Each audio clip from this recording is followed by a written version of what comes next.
remember from that game, at one point, like, you had to go find a spine to go to a chiropractor because SpongeBob was spineless. And I don't know why, but that just really stuck with me. And then I forget why you had to go to the chiropractor. I have no idea. But I remember him going and the chiropractor's like, what? Like, why do you have that? Like, you're a sponge. You don't need to go to No. Here's what it was. There was like a strike or something going on because like they wouldn't serve spineless creatures. So basically, SpongeBob needs to go talk to the chiropractor to get like a peace offering, which ends up just being his stethoscope or something like that. And then there was like a murder mystery with like a hotel.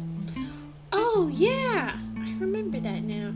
There was a lot of weird stuff in that game. We're saying this jokingly, but it's like, this legit was a game. Yeah. Wow.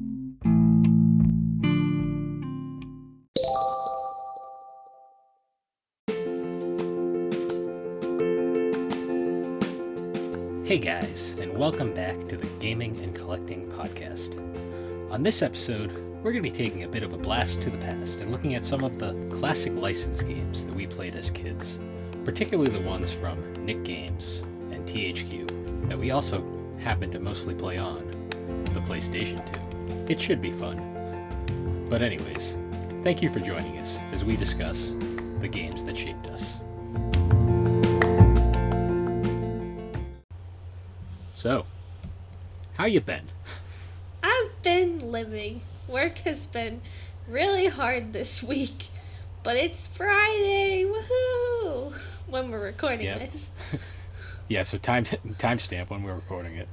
But yeah, this week was hit or miss. There were some days that flew by and other days not so much. Oh, see, for me, every single day flew by. But that's because I took Monday off and then had to catch up with everything. And now I understand why people are always like, they come back from a vacation and they're always miserable. It's because you have so much work to do. It's even worse. It's even worse when you take a week off. Oh yeah, I can't even imagine that. It like scares me. I don't want to I want to take time off, but like also at the same time I don't want to take time off. Well, when I took 2 weeks off at the end of last year, I was like, by the time we went back to work, I was like, oh, I don't want to be here. Yeah, no, I did not want to be there on Tuesday. I was like, nope. I don't want to be here. But I'm other here. Than that, I haven't really done much other than I kind of went to the gym and slept. Oh, you went to an actual gym or the basement? No, it was our basement gym. Oh, okay. Basement gym. I was like, you're going to the gym again? Wow. No, not until after the pandemic's over. Yeah, no. I started doing CrossFit recently, but I've had to take this week off because I've had incredible back pain. And it still hurts, so I think that means I should go to a doctor, because it's been hurting for 2 weeks straight. Yay! Yeah, maybe. Yeah! I mean, I'm still... I am still in the middle of my Persona 4 Golden playthrough I've been doing for a while now. Oh, nice. Nice. I finally got to Adachi's dungeon, so I'm doing social links before the cutoff time, and then I'm going to do the dungeon in a sitting, so... Nice. Yeah, I was playing some more Sword and Shield. I was playing a little more. I beat the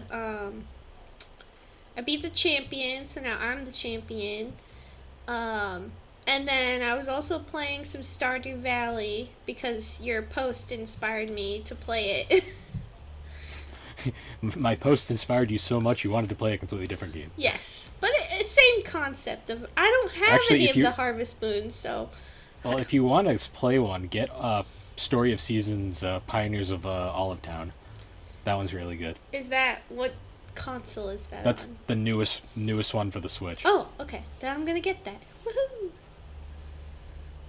Yeah, that one was pretty good. Yeah. What are you watching? Other than that, though, I've been watching right now. Yes. Full Metal Panic? Full Metal Panic sporadically, along with Yashahime or whatever, however the hell it's pronounced, whenever the new English dub episodes come out. Yep. Nice. I wanted them to finish dubbing it so I can just watch it to the end, and then we can wait for the inevitable season 2. Yeah. No, that's understandable. No. I've been watching One Piece again. I said I was going to take a break and watch Hunter x Hunter, but I lied and I couldn't stop watching One Piece. Yeah. I'm in a really good arc right Fruit now, Baskets. Though. Oh. Yeah. I don't know. I haven't been keeping up with Fruit Baskets, so I don't know. Well, I'm waiting for season 3 to start airing so I can then I'll binge like the first 2 seasons, then I'll by then hopefully there'll be enough episodes of season 3 out. Yeah, I bet there will. Yeah, because I think it's been going. I don't know. I haven't been keeping up with it because I've been watching One Piece. Our anime dubs on Reddit, I think they said that the season 3 premiered on Funimation, but other than that, it's only the first episode or something like that. Oh, okay. Yeah, because I know a bunch of stuff premiered recently. Because I think My Hero Academia, they did their... Yeah, I saw that's premiering. The final season of Attack on Titan's still going on. Yeah. Oh, I'm really sad. Black Clover, I think, aired its final episode. Oh, really? Yeah, until... Well, the thing is, it's kind of in an unknown place, because because what happened is they're caught up with the manga now, so they stopped the anime.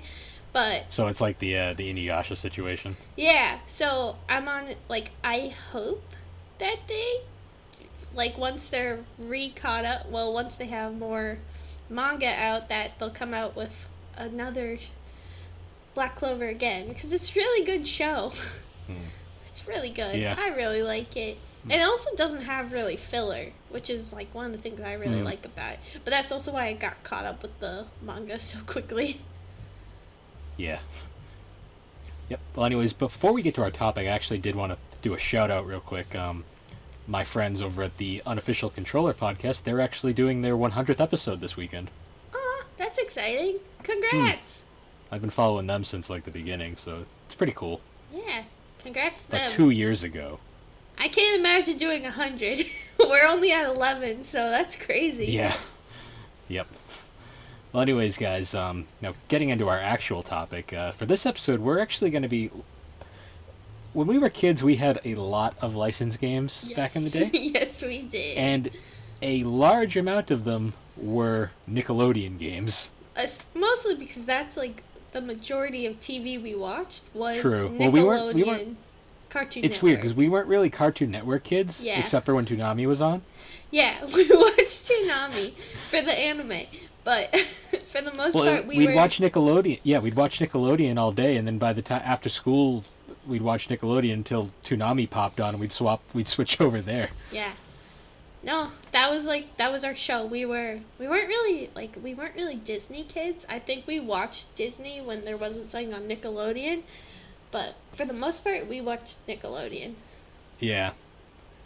It's funny, we'd watch Nickelodeon until it switched to Nick at Night, and then once it switched to Nick at Night, we'd switch over to Toonami. I think you mean once it switched to George Lopez just appearing, and you'd be like, who is this creepy man?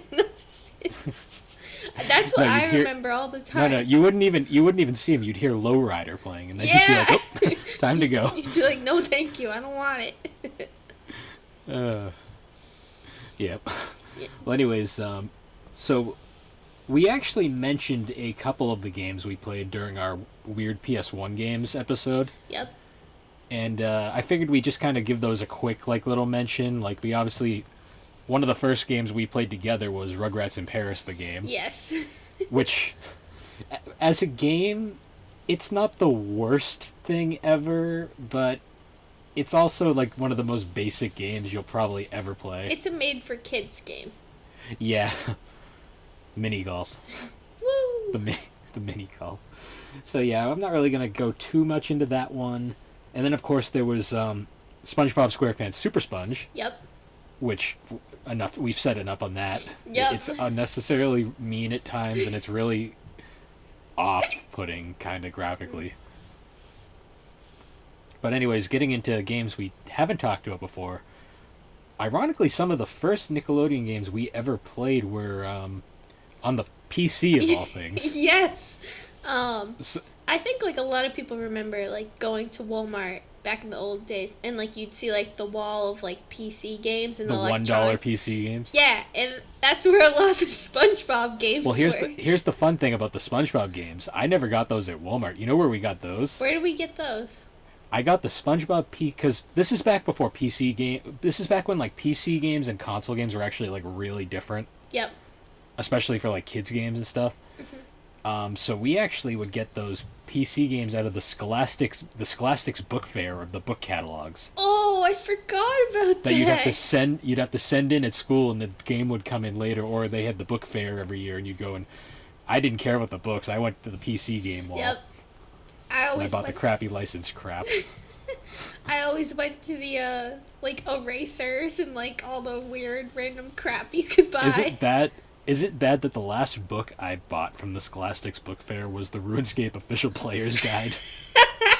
That's hilarious. That was out of date when I bought it. Oh my god. And is now like not even it's completely like useless now, but it's actually really nostalgic. But that's a topic for another podcast. That's really funny.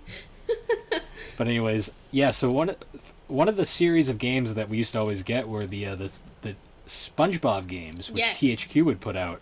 Yep. And they were made by this company called it was like AWE Games. It was like AWE or AWA Games. Yep. And they were significantly different than their console counterparts. Oh yeah, they were more like although the first two were completely the first two were completely original. The first one was called Operation Krabby Patty, which was apparently one of the first SpongeBob games. Yep. And it was weird. It was like a mini game compilation where you'd play these really basic kind of like you'd walk SpongeBob around on the screen and you'd have like little objectives with the mouse and stuff, and they were very kind of time based. Yep. It's easy to pick up, really simple. Yeah. But what I always remember about that game was the graphics were really uncanny. Yes. And it had the most ridiculous like CGI cutscenes. Yep. Like pre-renders, like you can find them on YouTube. There's something else to watch. Like they're always like the story is completely nonsensical. Like it completely breaks the fourth wall all the time. It's like, oh man, it was and it was like very, very based off early like seasons 1, 2 SpongeBob. Mm-hmm. Yeah, I remember that one quite a bit.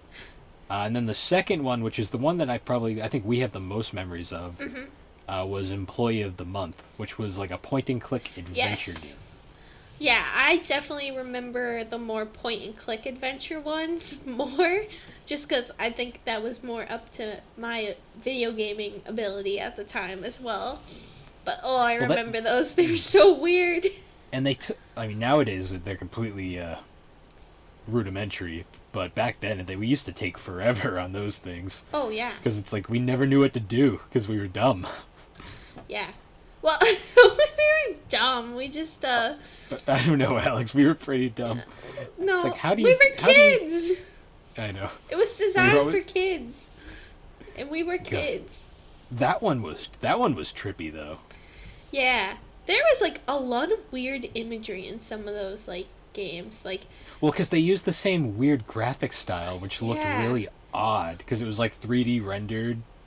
Well, I remember there was, like, this one zone, like, they all, like, had different parts of the map, and you had to go and, like, complete tasks, like, a point-and-click adventure. Well, every mission, because the game was split into, like, a number of different segments. Yep. And every segment had, like, one main goal. Mm-hmm. And basically, to achieve this main goal, you would basically have to do a bunch of other little goals. Yeah. Little fetch quests, basically, yep. to achieve this one goal.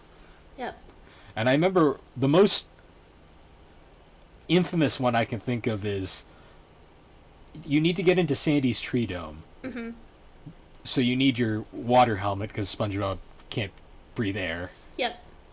And the water helmet is at SpongeBob's house. Mm-hmm. But there's a freaking cobra in the water helmet. Oh, yeah. And it would always play, like, this, like, dun, dun, dun, dun, dun, like, music. Yeah, the music was really, like, dark for no reason. Like, it made you creeped out. And if you tried to grab the helmet with the cobra in it, would lunge at you, and it'd be like, what? And then SpongeBob would be like, oh, or something. Yeah, but, so to get the to get the Cobra out, you need to charm it with Squidward's clarinet. So you have to get Squidward's clarinet, but he's sleeping. So you have to go into his dream. And you have to invade his dream, yeah. But what's disturbing about that is once you go inside his dream, SpongeBob becomes literally a SpongeBob version of Squidward. Yes. And you go into his dream and you basically tell him, "Oh, I'm you, but from a different shift of your dream. I need the clarinet. You're at the dance lesson." So you basically steal his clarinet from him, and then ruin his dream because he starts doing interpretive dance on the clarinet stage. It's bizarre. Yeah, and I remember the imagery in the dream world was what the heck? It was so trippy. It was like the Squidward it was like the Land of Squidwards episode from the TV series, but even more bizarre. Yeah, even more weird and creepy. I also remember wasn't there an area, it was this rich area, this rich town, and you had to get a suit at some point. You had to get a suit to go what to it the was fancy restaurant. To get into, it wasn't even that. It was to get into the hot springs. You needed to have a jacket for some reason. Oh yeah, you need a jacket. So to get a jacket, you basically get into this fancy diner, and they give you a rental jacket. Yep. And then SpongeBob, being SpongeBob, orders a Krabby Patty from the fancy restaurant. So they throw him out, but they don't take the jacket back. Yep. So that's how you get the jacket. It's the most...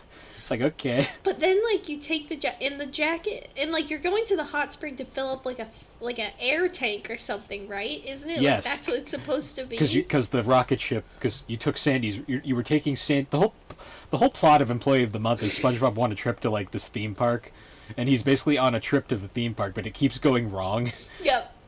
And at one point, they decide to take Sandy's rocket, but Patrick, being Patrick, steps on the air hose, the fuel hose. Yep. Before they finish fueling it, so the rocket doesn't get enough fuel, so it crashes before it makes it to the park, so you have to go on a fetch quest to fill the fuel tanks. Yeah. That game was so chaotic. And then the game following it, though, was based off the SpongeBob movie. Well, before that, though, the best part about the best part about the game is the whole ending is basically it's a vacation parody where they get to the theme park and the guys are like, "No, these tickets are for next week." Oh, and no. then SpongeBob just starts crying on the ground, but then it turns out it was a surprise party, and then the game ends with them partying at the... Woo! That game was unnecessarily rude, too. There was some mean-spirited characters in that game. Oh, yeah. I mean, yeah, there was a lot of mean-spirited characters. Now that I think about it, oh my goodness. Then again, there was a lot of mean-spirited characters in SpongeBob back in the day, to be honest, too. So. In general, yeah. Yeah, that game's weird. Look up the cutscenes for it at some point. It's something else. I'm gonna have to do that. I think I'm gonna do that tomorrow. I'm just gonna look up the cutscenes for all these old PC games and just be like, what is going on? Or a playthrough. Yep. I might watch a playthrough. It probably take an hour, so. Yeah. No, but and then following that, there was also the movie game also had a PC adaptation, which was in the same exact style. Yep, a point-and-click adventure, yeah, completing task, but your goal was to follow the plot of the movie. It was weird because it didn't really follow the plot of the movie. It followed the scene. It followed the stuff that we didn't see in the movie. Yeah. Like the whole the first level is SpongeBob getting ready in the morning. Yep. The second level is you play as Plankton, and it's him getting ready to go steal the crown, and then... No, actually, no, the level is you stealing the crown. Yep. Yeah. Huh. Actually, that's funny. And then, every level is, weird, side events that are happening during the thing. Happening during the main, plot line. Yeah. It's actually really odd, Yeah.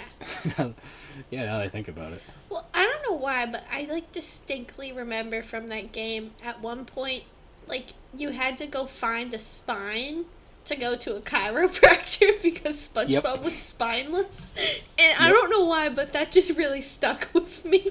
And then I forget why you had to go to the chiropractor. I have no idea. But I remember him going and the chiropractor's like, what? Why do you have that? You're a sponge. You don't need to go to no. Here's what it was. There was a strike or something going on. because like they wouldn't serve spineless creatures, so basically SpongeBob needs to go talk to the chiropractor to get like a peace offering, which ends up just being his stethoscope or something like that. And then there was like a murder mystery with like a hotel. Oh yeah, I remember that now. There was a lot of weird stuff in that game. We're saying this jokingly, but it's like this legit was a game. Yeah. Wow. I wish I Battle could... for Bikini Bottom had a PC version too. We never played that one though. Oh, it did? Was it a point-and-click adventure or? Yeah. Oh, okay. It was weird. I've seen cutscenes of it. Huh. It was like the same style, but that one looked kind of lame though. I'm not gonna lie. No, I'd Yeah. rather be in You also had Squidward's Trippy Dream universe. Yeah. Unrelated, but you also had a Bratz game that was the same developers and same style. I had multiple Bratz games. I think I had 2 different. Yeah, but ones. you had one on the PC though that was by the same company, and it was like the same exact style. No, yeah, it was like the same point-and-click adventure. It was like to the point where they even used game. they used the scary SpongeBob music at one point too. They did. Yes. Oh, what a time. Yeah, that was that was interesting. But anyways, guys, going back to actual games now, I guess you could say. Hey, those were games. They were great games. were they though, or were they just experiences? Hey, well, yeah, they were more of an experience, with all honesty. But they were great experiences. I mean, we can still remember points of them to this day. So obviously they stuck I remember with them us. vividly. Like Yeah. I could honestly probably put them in and finish them in a sitting. No, I think I could too. Yeah, that's funny. But anyways, now moving on to the PlayStation 2. This one was probably where the majority of our licensed game, Nickelodeon game experiences were. There was a lot of them. I'd figure we'll take a break from SpongeBob because SpongeBob's going to be probably the majority of this, but let's go to Fairly Odd Parents next. Yeah! So Fairly Odd Parents had 2 games at that point. Mm-hmm. There was Break Into Rules. Yes. That was the and first one. Yep, and then Shadow Showdown. Yep. Both completely original storylines, but what was cool about THQ was they actually would get like the actual voice actors for pretty much all the roles. For the most part. But both of the Fairly Odd Parents games were 3D platformers. They were kind of linear like style. They weren't really open world. Mm-hmm. You had to follow a dedicated path. Yeah, like there was kind of exploration in some. The second game in particular had more exploration, but it was still pretty linear with all its levels. Yep. But they were both made by Blitz Games. Yep. Who have been around for a while, and I remember those ones were cool because they were like cel shaded. Mm-hmm. No, they looked nice. Like they were nice looking games. But I always remember for like the longest time like getting stuck on so many levels and breaking the rules. Yeah, well that game was actually legitimately like hard. Like it wasn't for a kid. It was hard for a kid. Going back to it now, it's rudimentary, but yeah, but like for the age demographic it was going for, they gave it like a good amount of challenge, which I give them props for. Granted, that game's also a bit slippery and it hasn't aged particularly well. Yeah. I remember the storyline was kind of funny though, because it was basically Timmy wishes he didn't have to follow the rules or something, so the rules just get wished away, and then Vicky ends up with them. Oh no. And then basically because Vicky stole the rules, Cosmo and Wanda lose their powers. So the whole plot of the game is you basically have to get back every page of the rules. Mm-hmm. And I remember because like each level, it's similar to like the SpongeBob games where it's basically a love letter to like the first couple seasons of Fairly Odd Parents. Yep.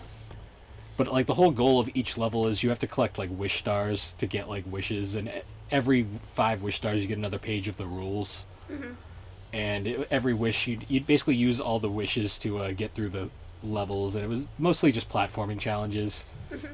And every level was based off of like a different episode of like the series. Like one of them is like the tiny like it's like the microscopic suit. Yeah, because yep. it's like the parody of that, and then you have like the super suit he had at one point. There's a Crimson Chin level. Yep, the Crimson Chin. the camping level, Oh, which yeah. also parodies the whole him getting turned into a girl thing. Yep. And the final boss of that level is the final boss for that level is hilarious because it's not really even a boss. It's like a segment of the stage where first you have to do like the whole stage is basically like a Metal Gear parody where you gotta like dodge, you gotta like stealth your way through the level, and then the final section is like you have to like get through the whatever the female scouts in that world were. I forget the name. It was like acorn or something. No, it was like a pastry. I think. Oh, cream puffs. Yeah, that's cream what puffs? it was. Yeah.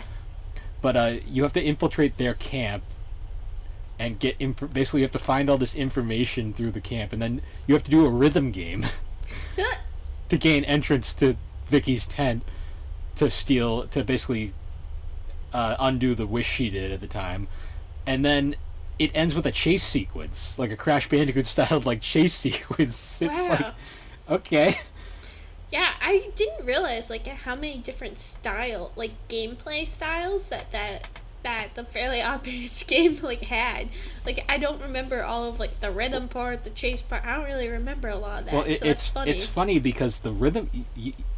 One of the problems I had with that game was I got stuck at like the random like gameplay change segments. Oh, yep. Ironically, the rhythm game wasn't one of the ones I got stuck at. Yeah. I got stuck at there was like random parts where you'd have to like.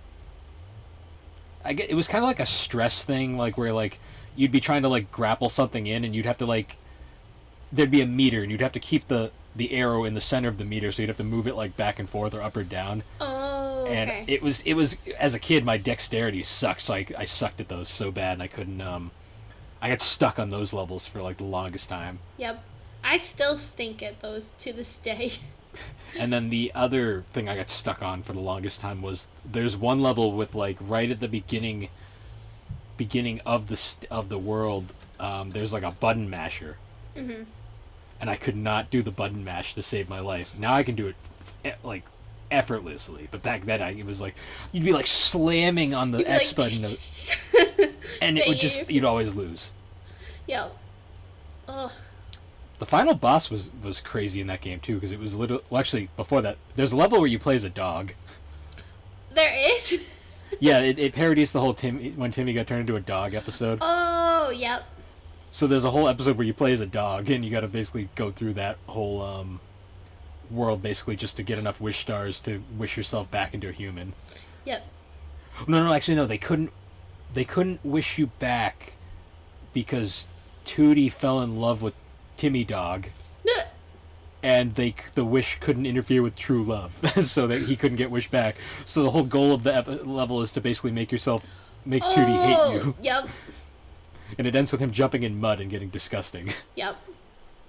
Nice. Yeah, I remember that. Oh, this is making me like so nostalgic for like Fairly Odd Parents, like because in the beginning it was like a really fun show, and then as soon as they had like a baby, that's when things got weird. Yeah, I don't even remember. Apparently it got really weird after the baby, because I guess he had like a talking dog at one point, Yeah. and then they kept trying new things, and then they added in like a second like character who had to share Cosmo and Wanda. I never got it. Yeah, I never watched those. I stopped after the baby. I was like, this is weird. Yeah, I know. I dropped off way before that. I remember reading about it. I was like, what? I was like, okay. I remember this is really weird. I remember the weirdest part about them having a baby was that Cosmo was the one that was pregnant. Yeah. It's so weird. Are you surprised though? I mean, are you surprised? No, but like I feel like that's a mistake because like I feel like some people like that probably too much. Like that's weird. That's really weird. People have weird kinks. It's weird. Let's just leave it at that. I just think that was weird. Yeah. I mean, like, whatever. If people enjoy it, but I think they should have looked into, like, people's thoughts. Let's move away from this. I just distinctly remember that and be like, ugh.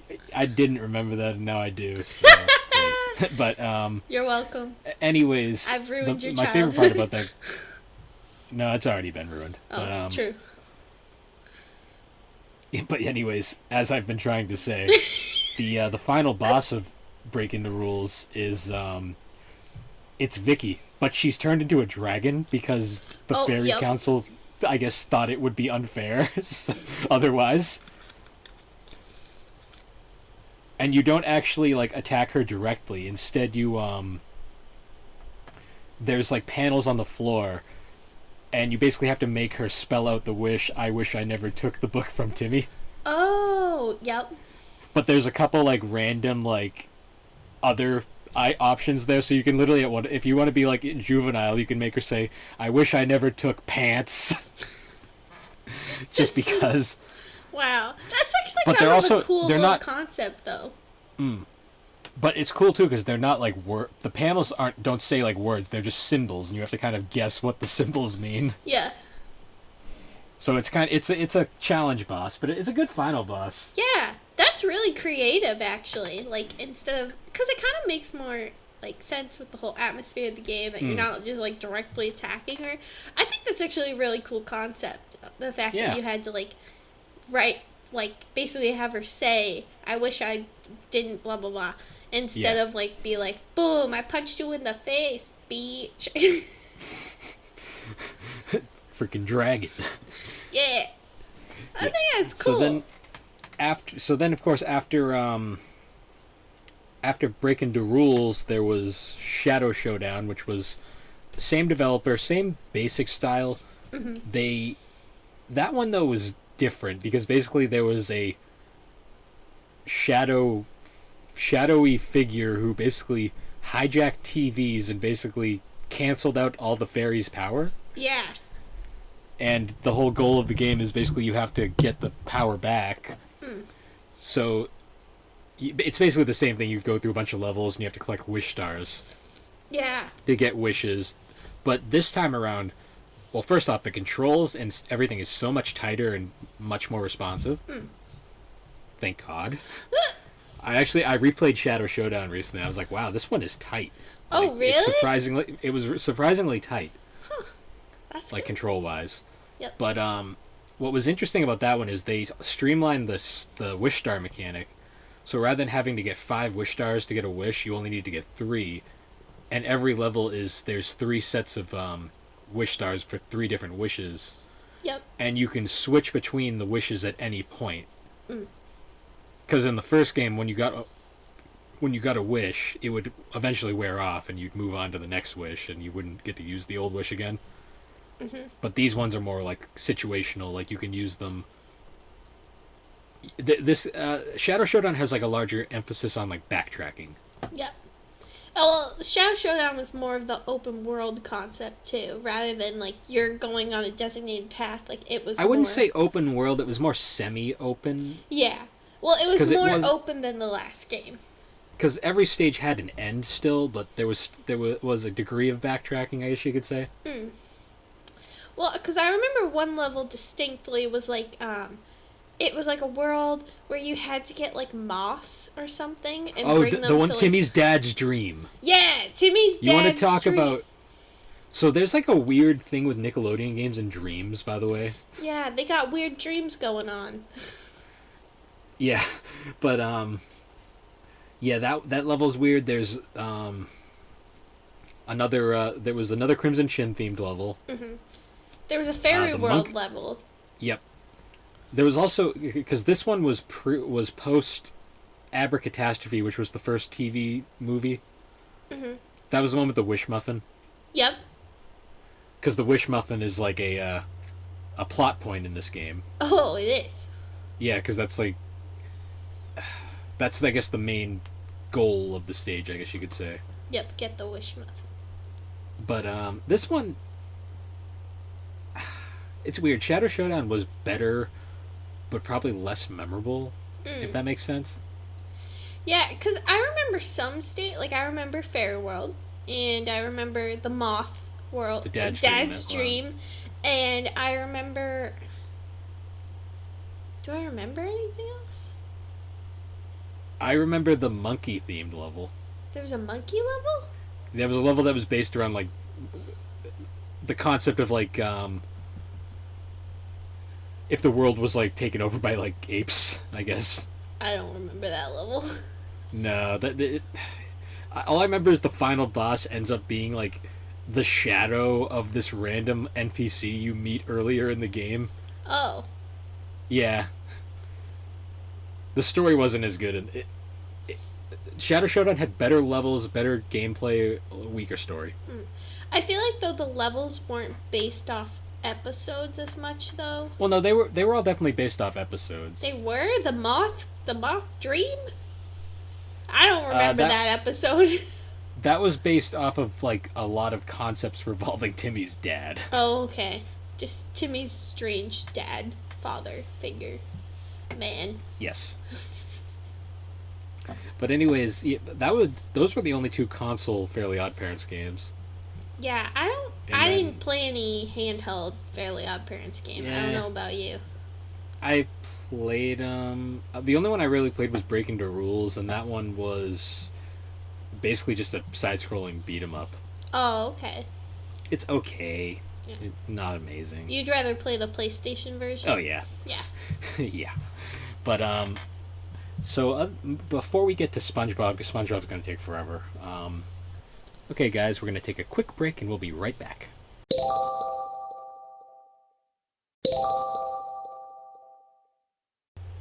And we're back. We're back!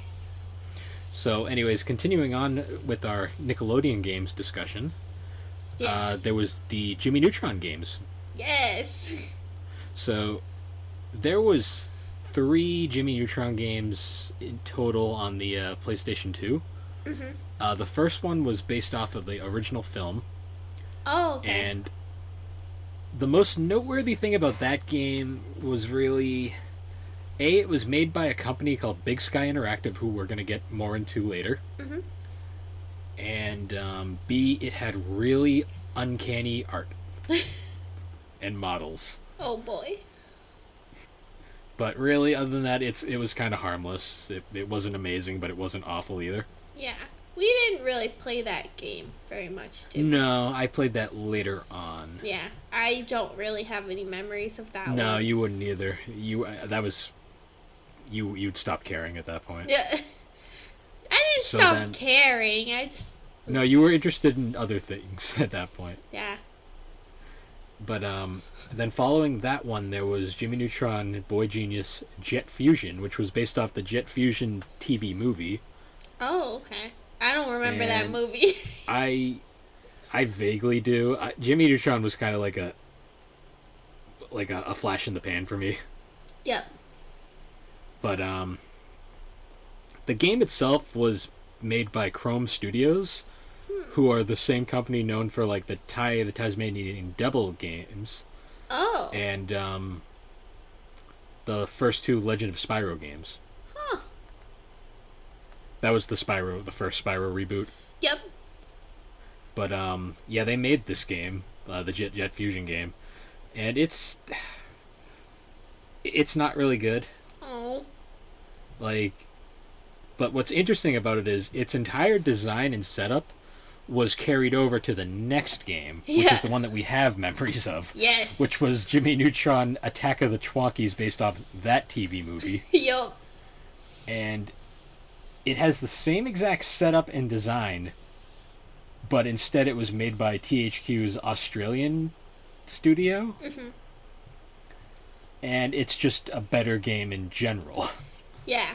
No, I remember watching you play that game, and I remember also being really weirded out by it, too. By the Twonkies. Well, the Twonky TV movie was kind of weird to begin with. Yeah, it was just a weird time. Well, apparently, from what I've read, that was supposed to be like an even bigger like thing, but a lot of it was cut down.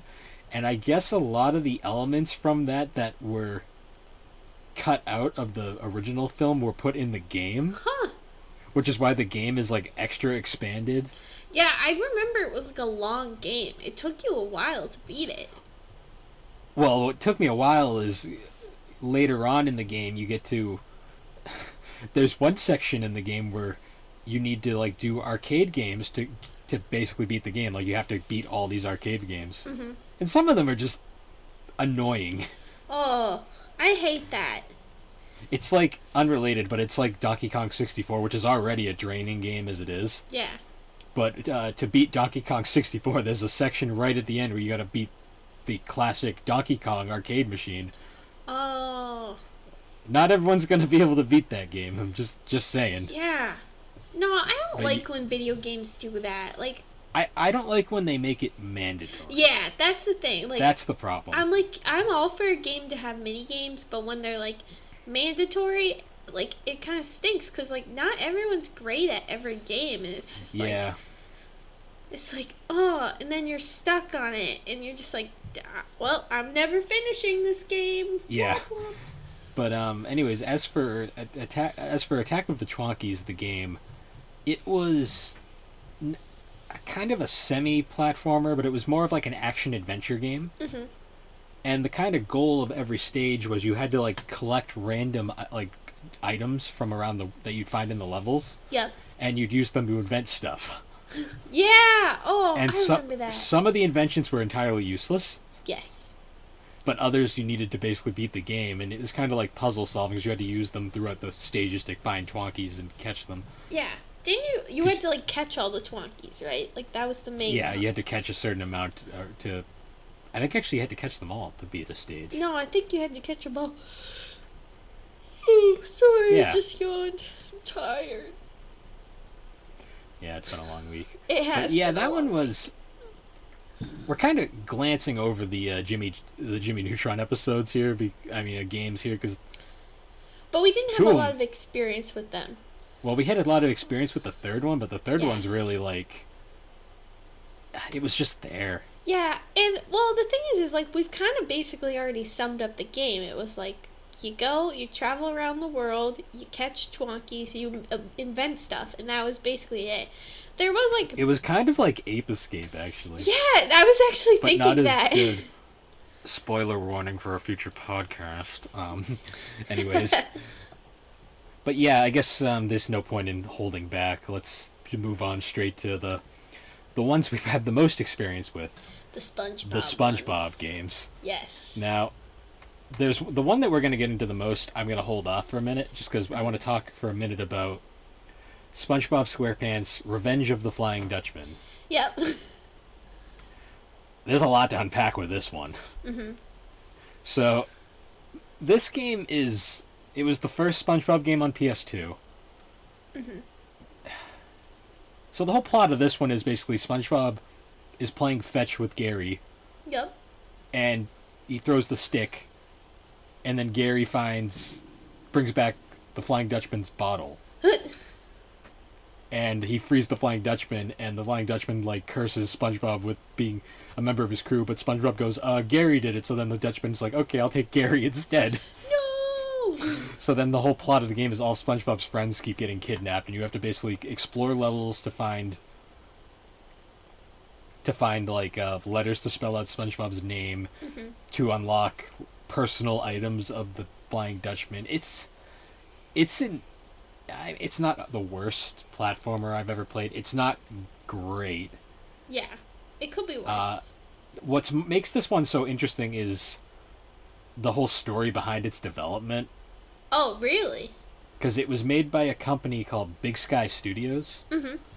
who was the same company that made the first Jimmy Neutron game. Oh, okay. And it was those were the only two games this company made. Oh. Although they worked originally technically a company called Callisto USA.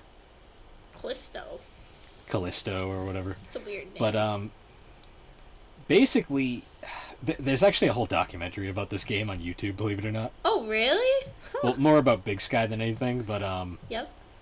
basically what happened was the game, they ended up getting the contract for the game, and then they basically got... Well, what happened was while they were finishing the game, they were trying to find their next, like, jobs to Mm-hmm. keep making money, and they couldn't get any work. Oh. Like, no one would answer their calls. Yep. So they basically went out of business right after the game, and there was a myth for the longest time that the game was considered so bad that it killed the company.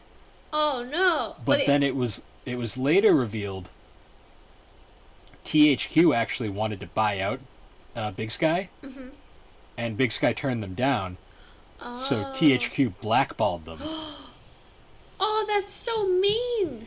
Yeah, I guess one of the guys who used to be like the president of THQ or something, or not president, but one of the higher ups at THQ, he basically blackballed them from like the rest of the industry, so they couldn't get any work, and it basically forced them to close down. Oh my god, that's crazy. That's what there's a whole video explaining it on YouTube. Oh my god. It's very, because for the longest time there was the rumor was because the PS2 version of Revenge of the Flying Dutchman has a game-breaking glitch, which basically causes the game to like. There's a loading glitch where the game will just kind of load forever, and it can corrupt memory cards. Yep. But well, maybe not corrupt, but it messes up the game. Yep. But it only affects like really early PS2s, and I think from what I've read is it had something to do. The theory, because the GameCube version doesn't have this issue. Oh, okay. So the theory is it had something to do with like the way they programmed the loading. Early PS2s had issues with it and caused it caused the glitch to happen. Because the later PS2s don't have different hardware, and it's not really present in like the slim lines. Yep. But because of the way it's programmed, it also is impossible to run on PS3. Like the PS3s that can play PS2 games. Oh, wow. This is all like things I've read and also I got from that video. But yeah. So it's a kind of a weird, like, messy story with that game. That's so weird. I didn't know that. I feel so bad for that company. Like that things Well, like that most happen. of them all got work in other places. Well, that's good. I'm glad they got work, But it's also the reason why that game is the Revenge of the Flying Dutchman is so weird. Yeah. Like, cause like for the game itself, like it controls slippery. It doesn't look great. The audio is the weirdest part because there's like you know how SpongeBob has like the narrators all the time. Yep. The guy that they got to do the narration in Flying Dutchman, he sounds unnecessarily sinister. Oh. Dun, like dun. it's really weird. That's so weird. You can also go in SpongeBob's bathroom and it just makes fart noises. All right. Why not? Fart humor. it's incredibly Kids juvenile. love it. Yeah. Wow. I didn't know that. That's crazy. I do feel really bad for those studio. Like that's crazy to me. Wow. Yeah, but that's why that game is so different from the other SpongeBob games. Yeah. Because then following that one, THQ just used one of their own developers to make Battle for Bikini Bottom, which is basically considered one of the greatest licensed games ever made. Yeah. Now, Battle for Bikini Bottom was made by Heavy Iron Studios, who was probably one of the best licensed game developers from that era. Yep. I'd say. But SpongeBob Battle for Bikini Bottom was essentially a Mario 64 styled clone like game where like all the levels were open, and your goal was you had to collect golden spatulas. Yes. Because Plankton Plankton was going to invade the world with robots, but the robots wouldn't obey him because it's Plankton. Of course they wouldn't. And they all invade Bikini Bottom, but SpongeBob and Patrick were playing robots and racehorses or something beforehand, and they made a wish for robots on a magic shell. Yep. So it happened to line up with the robot invasion, and they think they caused it. So they're trying to save the world, but in fact Yep. it was just plankton. Oh my god, Yep. that's so silly.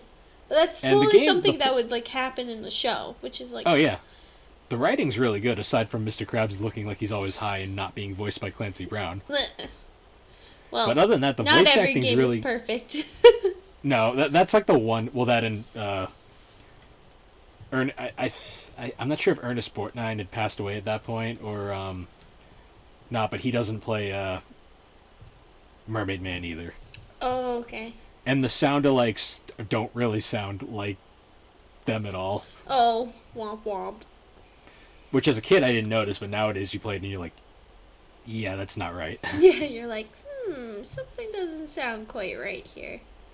Yeah, but so other than that, though, the plot's pretty simple from there on. It's basically you go from level to level, collect spatulas. There's like random like there's basically a mission objective for each stage. Like the first level is jellyfish fields, and it's literally Squidward gets stung by bee. Oh. Go or stung by jellyfish. Go to the top of mountain and beat King Jellyfish to get jelly to heal Squidward. Nice. And a bunch of other stuff happens along the way. Yeah. It's kind of like set up like that, and then between the hub world is like broken up into 3 distinct areas, and between each one is like a super boss. Yep. All basically all robotic versions of one of the characters. Oh, that's funny.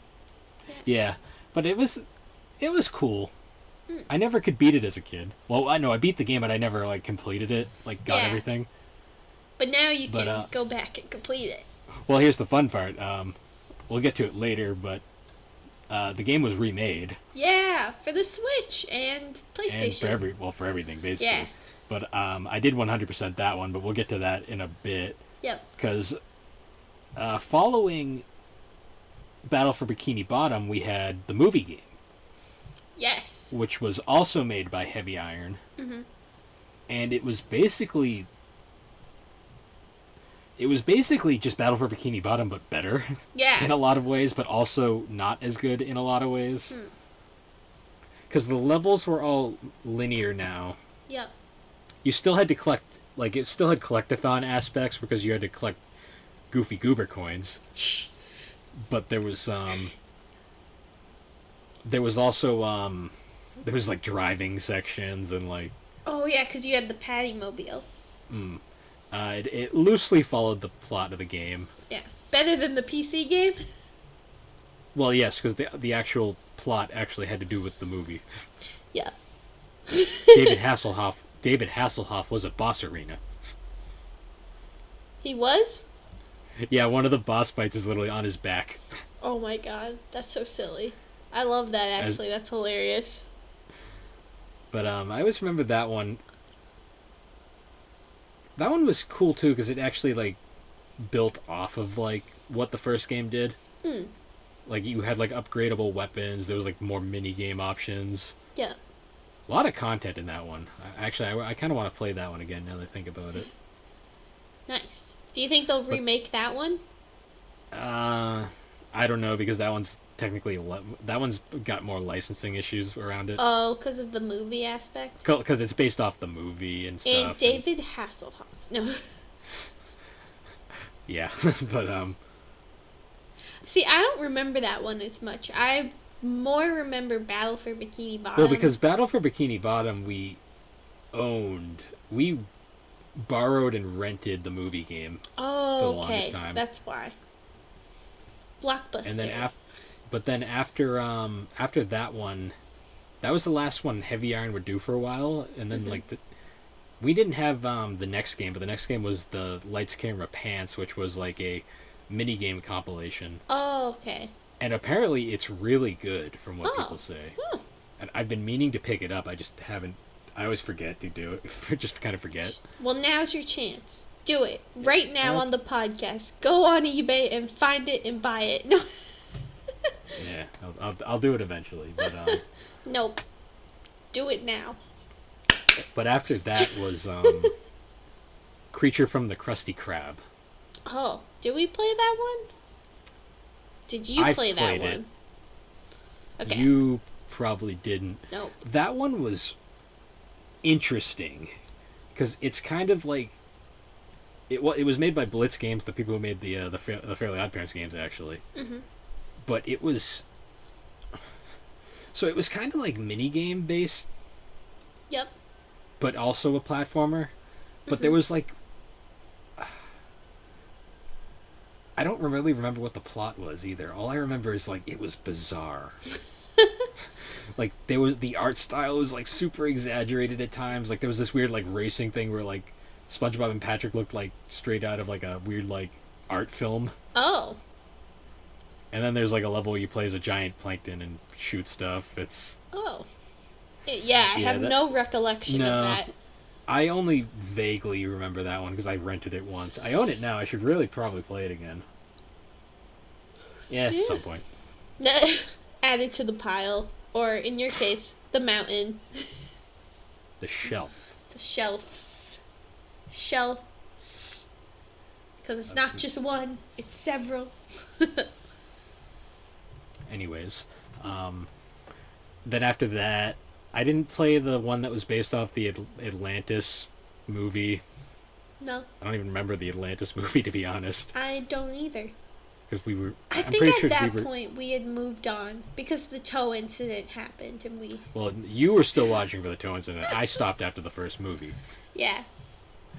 But, I still watched and then... The only SpongeBob game I picked up again after that was...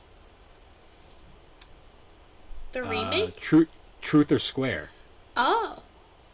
Because the only reason I picked that one up was because Heavy Iron made it again. Was back on the team. Oh, okay. And I was curious just because of that alone.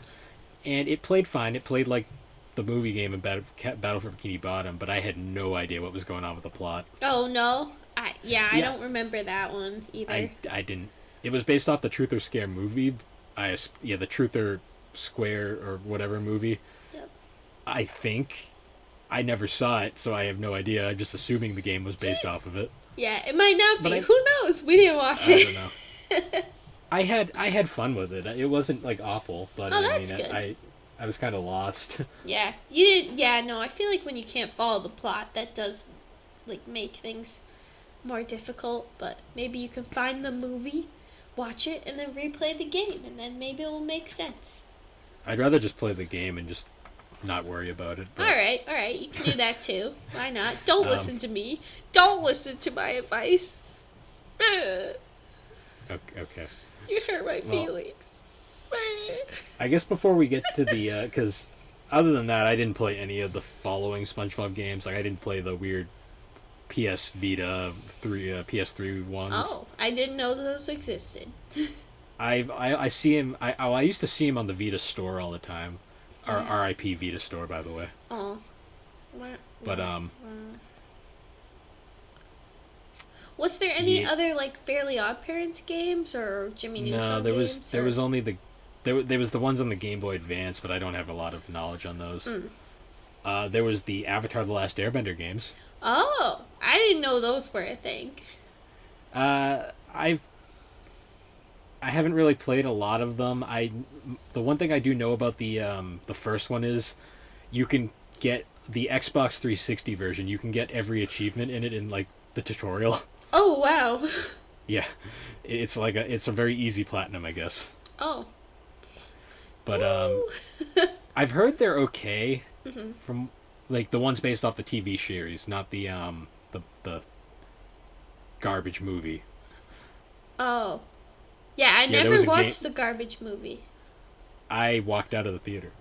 Oh, you did? I didn't pay for the movie. Oh, okay. I got a free ticket, and I sat down and I looked over at my friend. I'm like, no, and just got up and left. Wow.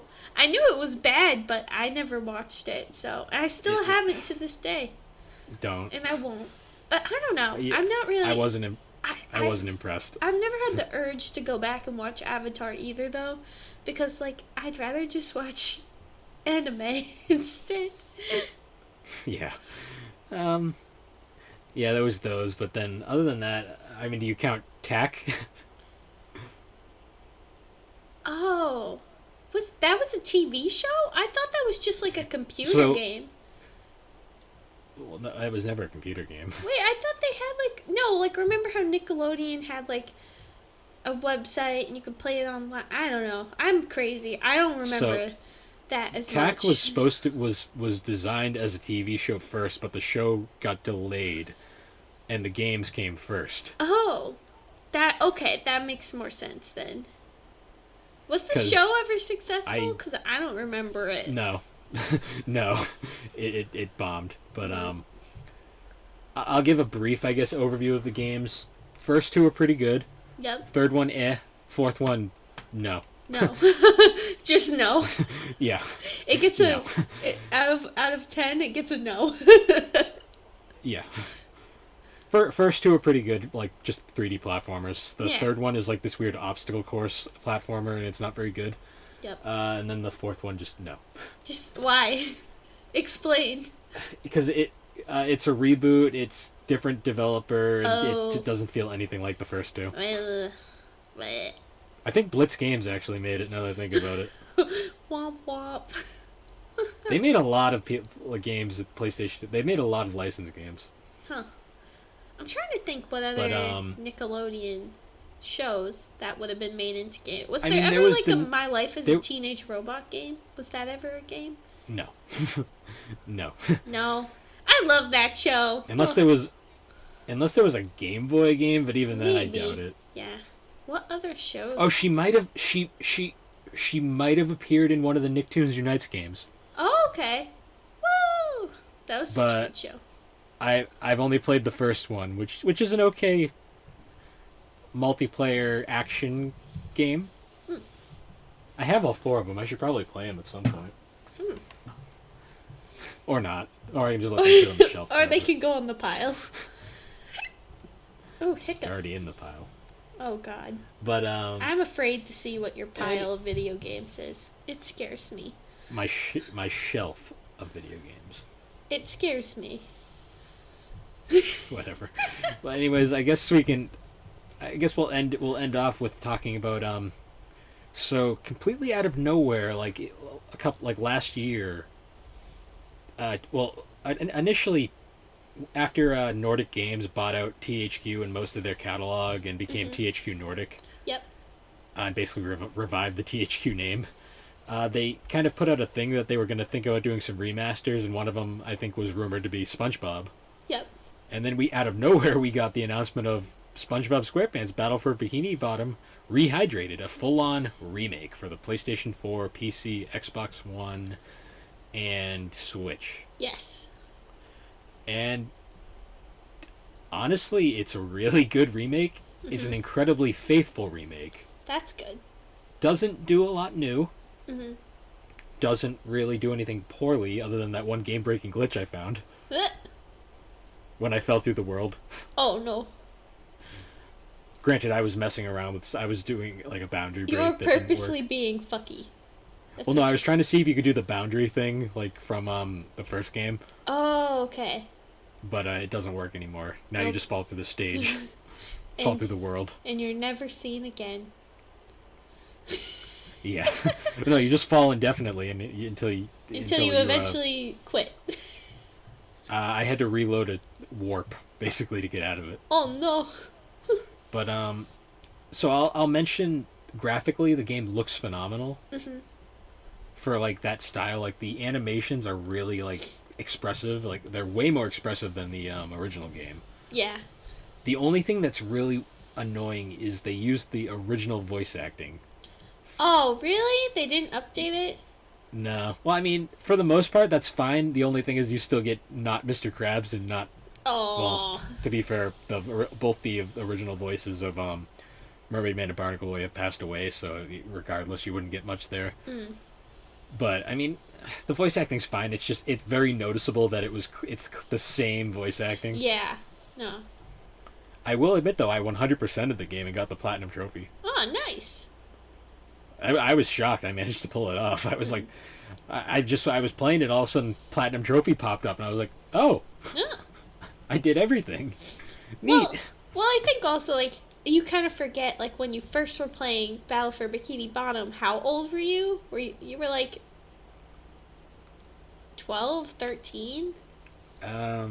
You weren't very... Yeah, like, you weren't old, and you didn't have as much experience, and now you just have more experience. We might have been 8 or 9.